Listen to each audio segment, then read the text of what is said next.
About what you want? I asked Carol if he wanted to tell about what he was going to do. Well, I'm not near as experienced as any of these other people. I'm just a young whippersnapper.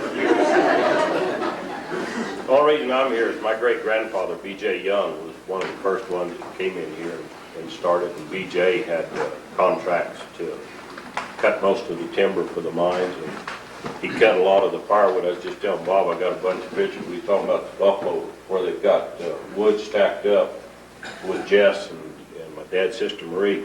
They got wood stacked up about as tall as this whole room right here. It's nothing but aspen that they were using to burn and keep boilers going and keep stoves going and what have you. And then Jess, my grandfather, he hauled a lot of freight around here and then hauled freight over into LaBelle and up into Midnight, that area.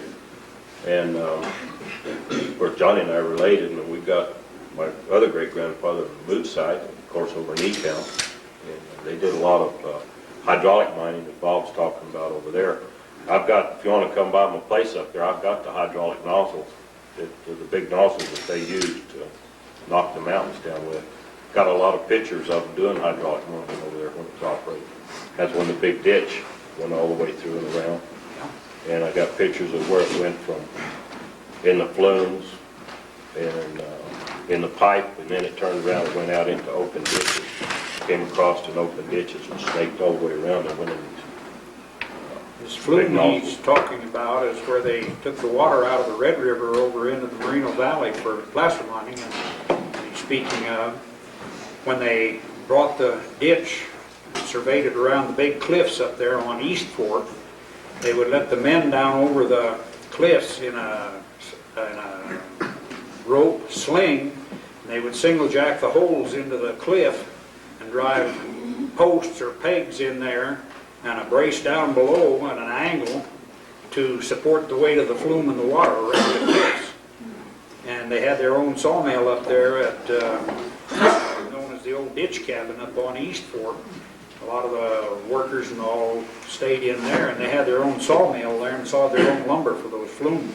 And they had their own ovens up there to bake bread. Yeah. They had all those ovens up there to bake bread. They had a lot of it. Well, I want to, Metallic of course, you mentioned the sawmills. They probably no one ever knows it, but that reason Sawmill Park was named Sawmill Park. They used to have a sawmill there that was all done by hand. They put those logs up at an angle, and two men would take a crosscut saw and saw the lumber down to this big ditch. And that's the reason that was named Sawmill Park. I can still show you where it was at. How long the ditch? 44 miles. 24? 44. 44. I'd heard 60 somewhere. Took That's the reason I the water 21 days to go from Red River to the Merino.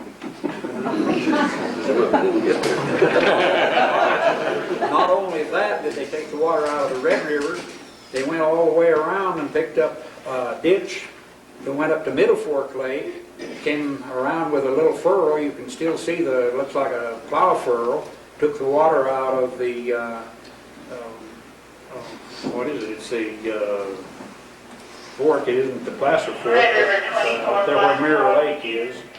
They took that water, took it back around, dumped it into the ditch, took the Middle Fork water, ran it back up the Red River Canyon, and dumped it all into the above the head gate up there. So they got all the water out of that area. It's quite an engineering feat. Did Pioneer, did they build that as part of that Pioneer Lake up there? Was that part of the water system? No. No, it never was. It was on their own side. There was Lost Lake, which is Yeah. in Horseshoe Lake. Yeah. There's 3 lakes. They used to call them 1, 2, and 3. Right. And they stored water in them in the wintertime. They had penstocks there they cut them off in the wintertime to fill them up. In the summertime, when they wanted that water out of there, you open them up, turn it around the ditch, and they had more water. What year did they do that most of it? I wasn't here, I don't know.